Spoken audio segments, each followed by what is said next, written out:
Bismillahirrahmanirrahim. Pada kesempatan ini saya akan menjelaskan mengenai aromatisitas. Jadi aromatisitas itu awalnya adalah karena ada senyawa aromatis, di mana aromatis itu pada awal ke-19 digunakan untuk menjelaskan beberapa senyawa parfum. Dan untuk membedakan antara senyawa aromatik dengan senyawa alifatik itu berdasarkan dari konfigurasi elektronnya. Nah, senyawa-senyawa parfum tadi, nah ini ternyata hampir semua gitu kan, atau kebanyakan senyawa-senyawa yang memiliki aroma yang dapat digunakan untuk parfum itu memiliki cincin benzen.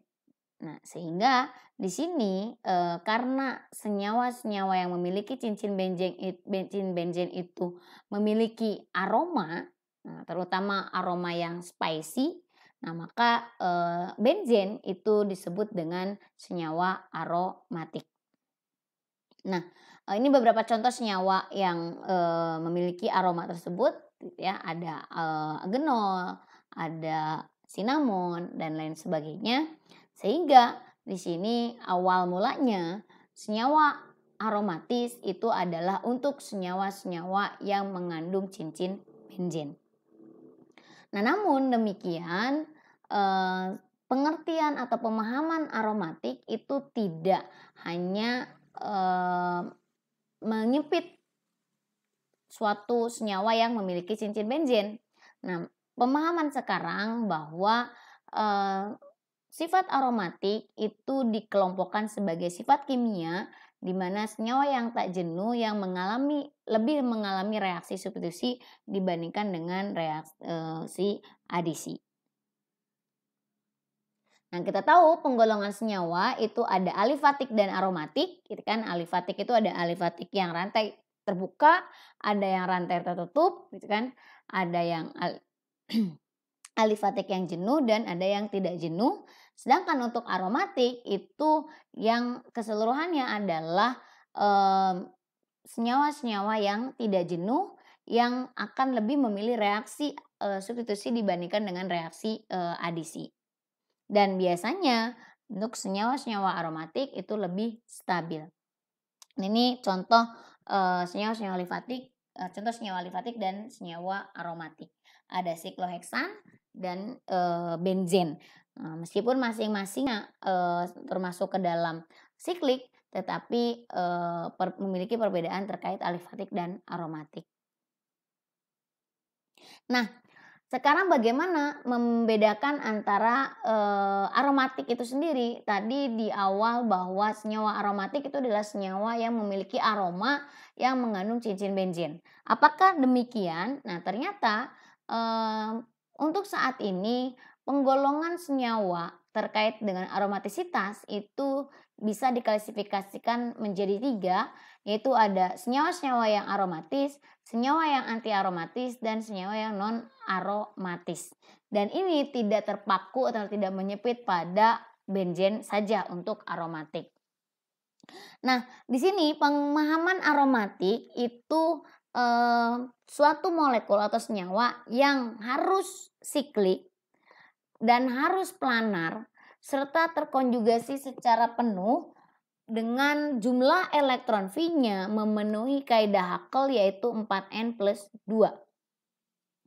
Sedangkan untuk anti aromatik itu di luar memenuhi kaidah Hakel. Yang lainnya sama. Jadi molekul siklik planar terkonjugasi secara sempurna atau penuh, tetapi jumlah elektron V-nya itu hanya 4n saja atau tidak memenuhi kaidah Hakel 4n+2.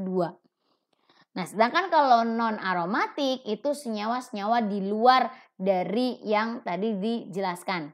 Berarti bukan siklik, bukan planar gitu ya, dan lain sebagainya. Jadi yang membedakan antara aromatik dan antiaromatik yaitu ada kaidah Hakel dari jumlah elektron V-nya, sedangkan untuk non aromatik itu di luar dari persyaratan yang 3 ataupun 4 untuk yang aromatik. Nah, bagaimana penggambaran terkait benzen dan yang merupakan senyawa aromatik. Nah, di sini ada kan bagaimana hubungan antara benzen dengan yang merupakan aromatik gitu kan dibandingkan dengan senyawa anti aromatik dan dibandingkan dengan senyawa non aromatik. Nah, senyawa-senyawa aromatik itu lebih stabil dibandingkan dengan senyawa-senyawa yang asiklik dengan jumlah elektron V yang sama. Nah, kita lihat benzen di sini yang memiliki 6 elektron V itu lebih stabil dibandingkan dengan 1,3,5 heksatriena yang juga memiliki 6 elektron V. Kenapa demikian? Nah, karena di sini benzen yang strukturnya siklik dia akan lebih stabil gitu ya. Nah, kemudian kalau untuk yang anti aromatik yaitu siklobutadiena, nah itu dia senyawanya akan tidak lebih stabil ketika dibandingkan dengan senyawa-senyawa yang asiklik dengan jumlah elektron V yang sama. Dengan kata lain, itu 1,3 butadiena akan lebih stabil dibandingkan dengan siklobutadiena. Nah, namun ketika dibandingkan non-aromatik dengan non-aromatik gitu ya. Nah, maka di sini tidak ada perbedaan kestabilan di mana keduanya memiliki kestabilan yang sama, baik tertutup maupun terbuka. Ya, jadi kalau benzen yang aromatik dibandingkan dengan yang non aromatik gitu ya, yang terbuka asiklik, maka lebih stabil. Sedangkan kalau untuk anti aromatik itu tidak lebih stabil, sedangkan untuk non aromatik itu dua-duanya memiliki kestabilan yang sama. Nah, di sini senyawa aromatik itu mempunyai elektron V yang terdelokalisasi di dalam cincin. Nah, sehingga dia akan menstabilkan strukturnya melalui delokalisasi elektron V. Jadi itu penyebab kenapa benzen lebih stabil karena ada delokalisasi elektron V. Nah, tadi ketika dibandingkan senyawa siklik dengan senyawa asiklik dengan jumlah elektron V yang sama, maka senyawa-senyawa yang siklik itu akan lebih stabil dibandingkan dengan yang asiklik. Untuk yang aromatik. Sedangkan untuk yang anti aromatik itu lebih tidak stabil dibandingkan yang asiklik. Nah, kemudian di sini terkait dasar dari bahwa benzen itu adalah aromatik gitu kan, kemudian terkait dengan non aromatik. Nah, di sini cincin pada benzen itu aromatik. Nah, karena di sini cincin itu memiliki energi elektron yang lebih rendah dibandingkan dengan asiklik. Jadi kalau yang lebih stabil itu pasti energinya lebih rendah. Sedangkan kalau yang non aromatik itu biasanya memiliki energi yang lebih sama gitu ya, sehingga kestabilannya juga sama. Sedangkan anti aromatik kenapa tidak lebih stabil? Karena energinya lebih tinggi ya dibandingkan dengan rantai terbuka. Nah, sekarang bagaimana menggambarkan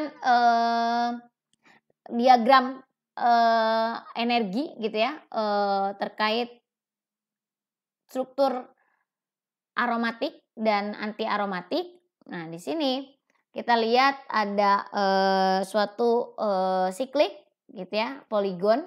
Nah, ini orbitalnya, kita lihat tingkat orbitalnya. Nah, ini dan tipe orbitalnya.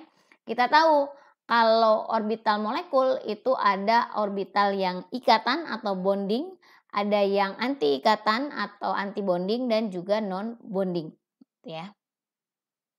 Nah, kalau untuk yang orbitalnya bonding gitu ya, itu pasti akan terisi gitu ya secara keseluruhan. Nah, maka nanti di sini gitu ya penjabarannya kepolaran ke orbital molekul untuk kaidah Huckel ini untuk bisa menentukan apakah dia planar atau bukan planar. Nah, kita lihat, ini orbital molekul untuk Cyclooctatriana. Nah, dia akan planar jika diprediksi mempunyai 2 non-bonding, gitu ya, dan mempunyai pasangan elektron bebas untuk orbital non-bonding. Jadi di sini ketika dia punya atau terisi pada orbital molekul yang non-bondingnya, nah maka ini merepresentasikan bahwa molekul tersebut punya pasangan elektron bebas. Dan ini kalau punya pasangan elektron bebas, kalau orbital molekul pada non-bondingnya terisi, maka ini bukan aromatik. Nah, karena kalau aromatik di sini harus 4 memenuhi. Jadi harus siklik dan terkonjugasi secara keseluruhan atau secara penuh dan memenuhi kaidah Hakel 4n+2 jumlah elektron V-nya. Kemudian juga harus planar dan dia tidak mempunyai pasangan elektron bebas di dalam orbital molekul pada sistem pi-nya. Jadi kalau yang punya orbital orbital pada atau elektronnya terisi pada orbital yang non-bondingnya, maka itu bukan aromatik. Karena kalau yang aromatik itu tidak punya pasangan elektron bebas, dengan kata lain tidak ada elektron pada orbital molekul yang non-bondingnya. Nah, karakter-karakter tersebut gitu ya, ciri-ciri tersebut itu akan menunjukkan karakter atau sifat yang khas pada senyawa-senyawa aromatik. Itu terkait dengan kestabilannya gitu kan. Kemudian juga lebih memilih reaksi substitusi dibandingkan reaksi adisi dan juga menunjukkan geseran kimia yang khas dalam spektroskopi NMR. Nah, sehingga kita rincikan bahwa kriteria untuk aromatisitas yaitu pertama sistem harus siklik, kemudian yang kedua sistem harus planar, datar atau flat, kemudian yang ketiga setiap atom pada cincin harus menjadi bagian dari sistem pi yang diperpanjang, dan yang terakhir sistem pi yang diperpanjang itu harus mempunyai jumlah elektron pi yang sesuai dengan hukum Hakel yaitu 4n+2 di mana n-nya itu bisa 0, bisa 1, bisa 2 dan seterusnya. Keempat ini harus dipenuhi kalau untuk mengetahui sifat aromatisitas dari suatu molekul atau senyawa. Kita bahas satu-satu. Jadi untuk aromatisitas itu yang pertama molekul harus siklik. Nah, jadi kalau bukan siklik berarti sudah pasti bukan aromatis gitu ya. Nah, benzen siklik, nah itu termasuk senyawa aromatis gitu ya kalau dilihat dari siklik gitu ya. Nah, di sini kemudian dengan kata lain bahwa maksudnya apa sih siklik itu? Nah, siklik itu biasanya ada overlap gitu ya di antara orbital yang berdekatan. Kalau tidak ada overlap itu maka tidak siklik. Nah, di sini bisa menjadi siklik ketika orbital P itu harus overlap dengan orbital P yang lain yang berdekatan. Kriteria yang kedua yaitu molekul harus planar. Jadi semua orbital P yang berdekatan itu harus elektronnya itu densitasnya terdelokalisasi gitu ya. Nah, sehingga di sini kalau dia terdelokalisasi, nah maka dia akan ada overlap. Nah, kalau akan ada overlap maka dia bisa membentuk siklik ataupun juga dia bersifat planar. Nah, Cyclooctatriana itu bukan non aromatik karena dia tidak planar, ya. Jadi di sini Cyclooctatriana meskipun siklik gitu ya yang terkonjugasi secara penuh, tetapi karena dia tidak planar maka dia bukan aromatis. Kemudian yang ketiga memenuhi kaidah Hakel jumlah elektron V-nya. Nah, di mana di sini ini yang membedakan antara molekul yang bersifat aromatis dengan anti aromatis ya. Jadi yang kita lihat kedua molekul itu sama-sama baik siklobutadiena maupun benzen itu siklik ya kan? Kemudian dua-duanya planar dan terkonjugasi secara sempurna atau penuh. Namun pada siklobutadiena hanya memiliki 4 elektron V, ya kan, 2 kalikan dengan 2. Jadi satu ikatan rangkap itu punya 2 elektron V. Sedangkan pada benzen itu ada 3 ikatan rangkap, maka jadi 6 elektron V-nya. Nah ini yang memenuhi kaidah Hakel karena 4N plus 2. Gitu ya, dimana N-nya bisa 0, bisa 1, bisa 2 dan seterusnya. Kalau 0 berarti kan 2, kalau 1 berarti kan 6, kalau 2 berarti 10. Nah, kalau memenuhi tadi gitu ya 2, 6, 10 dan seterusnya, maka itu termasuk ke dalam senyawa-senyawa aromatis. Nah ini jadi kaidah Hakel itu rule-nya adalah 4N plus 2. Jadi jumlah elektron V yang terdapat pada molekul itu harus mengikuti deret Hakel ini 2, 6, 10 dan seterusnya. Nah contohnya ini benzen. Ini ada 6 elektron V, ya kan, 2 kali 3. Kemudian ini naftalen, ini 5 kali 2, 10, memenuhi kaidah Hakel. Kemudian ini antrasena ada 14, 7 dikalikan dengan 2 elektron V. Kemudian ini juga sama antrasen dan kemudian yang ini ada penantren. Ya, jadi ini semuanya senyawa-senyawa yang aromatis. Nah, apakah senyawa aromatis itu selalu benzen? Nah, di sini karena pemahaman tadi bahwa tidak selalu yang aromatik itu adalah benzen. Tapi sudah barang tentu kalau benzen itu aromatis, gitu ya. Tapi aromatis itu belum tentu benzen. Nah, ini senyawa-senyawa yang aromatis tetapi bukan benzen, ya. Nah, ini adalah azulen gitu ya. Ini beberapa contoh yang lain. Nah, kemudian juga ada senyawa-senyawa aromatik yang heterosiklik. Nah, maksudnya apa kalau heterosiklik? Itu adalah senyawa siklik yang mengandung atom yang memiliki kenegatifan yang besar atau yang mengandung heteroatom. Contohnya ada piperidin. Ini prekursor dari alkaloid.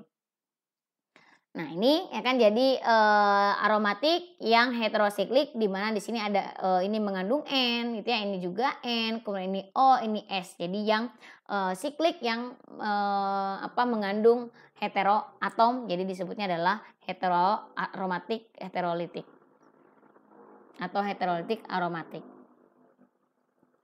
Nah, perlu diingat bahwa penggambaran elektron untuk setiap ikatan itu berbeda-beda. Nah, kita lihat untuk ikatan rangkap itu mengandung 2 elektron V, gitu ya. Kemudian kalau bentuknya muatan positif, misalnya karbokation, maka di sini tidak ada elektron V. Kalau bentuknya radikal, maka ini ada 1 elektron V, dan kalau bentuknya karben, ini sama seperti ikatan rangkap, yaitu ada 2 elektron V. Nah, sehingga kalau ini maka ada 4 elektron V karena ada 2 ikatan rangkap. Kalau ini ada 6 elektron V karena ada 3 ikatan rangkap. Ini 8, ya kan, ini 10 dan ini 12 karena masing-masing punya pasangan punya ikatan rangkap yang masing-masing ikatan rangkap itu memiliki 2 elektron V. Nah, kemudian ini juga yang aromatik gitu ya di sini dan yang mengandung yang memenuhi kaidah Hakel. Nah, kemudian selanjutnya ada senyawa-senyawa monosiklik dengan formula CH ikatan rangkap 2 CHN. Nah, ini adalah khusus untuk anulen, di mana anulen itu terkonjugasi sempurna dalam hidrokarbon monosikliknya. Nah, namun tidak aromatik. Hanya saja kalau sesuai dengan kaidah Hakel, maka anulen itu bisa aromatik.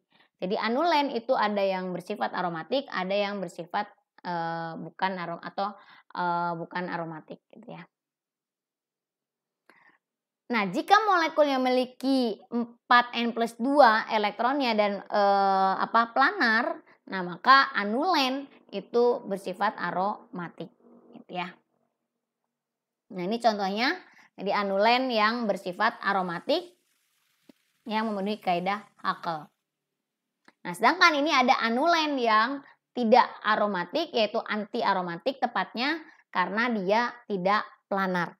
Nah, ini senyawa-senyawa yang anulen tetapi anti aromatik. Nah, ini contoh yang lainnya gitu ya. Jadi siklobutadin itu adalah anulen yang dia tidak planar. Nah, ini beberapa contoh senyawa-senyawa aromatik heterosiklik yang banyak kegunaannya. Ada ini penisilin, suatu antibiotik. Kemudian ada serotonin, ini adalah sebagai neurotransmitter. Kemudian juga ada nitrofurantonin dan sebagai antibakteri, dan ini ada suatu Viagra. Gitu ya, ini contoh senyawa-senyawa aromatik yang heterosiklik di mana mengandung siklik yang mengandung heteroatom. Sedangkan kalau dalam biokimia ada 2 asam amino yang penting untuk proses pembentukan ataupun sintesis protein yang mengandung cincin benzen, ada fenilalanin, tirosin, dan ada satu lagi sebetulnya yaitu triptofan gitu ya.